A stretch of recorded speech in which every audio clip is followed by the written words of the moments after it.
Hi అండి, welcome to my channel. Sunday special వచ్చేసి chicken biryani అండి.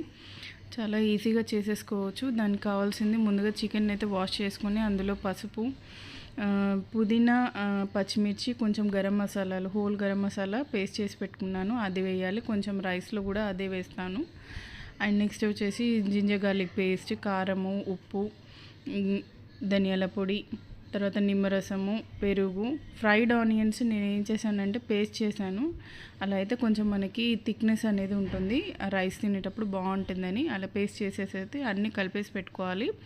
ఒక ½ అయితే మ్యారినేట్ చేసి పెట్టుకోవాలి. తర్వాత ఇంకా మనం బాస్మతి రైస్ అయితే కడిగేసి అది కూడా ఒక ½ నానబెట్టేసి మళ్ళీ ప్యాన్ పెట్టేసుకొని ఆయిల్ వేసి కొంచెం మళ్ళీ కొన్ని ఆనియన్స్ అయితే వేసాను. వేసి కలిపెట్టుకున్న చికెన్ కూడా వేయాలన్నమాట. అందులో వేసి హైలోనే కొంచెం ఫ్రై చేయాలి. కొంచెం హాట్ వాటర్ వేసి ఫ్రై చేయాలి.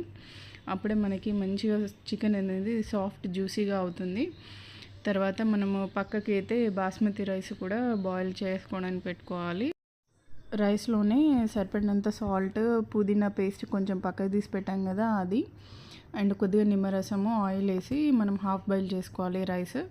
ఆ తర్వాత ఈ చికెన్లో ఈ హాఫ్ బాయిల్ చేసుకున్న రైస్ కూడా వేసి దమ్ వేయాలండి.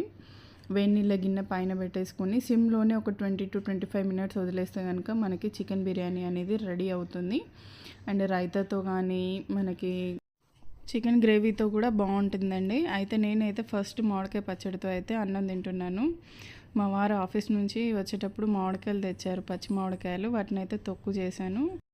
పచ్చి మామిడికాయ ముక్కలు, వెల్లుల్లి, జీలకర్ర మెంతుల పొడి, కారం, ఉప్పు అన్నీ కలిపేసి ఒకసారి మిక్సీ పట్టేసి పోబెట్టుకోవడమే, చాలా బాగుంటుంది. ఈ వీడియో నచ్చితే ఒక లైక్ అయితే ఇవ్వండి. బాయ్.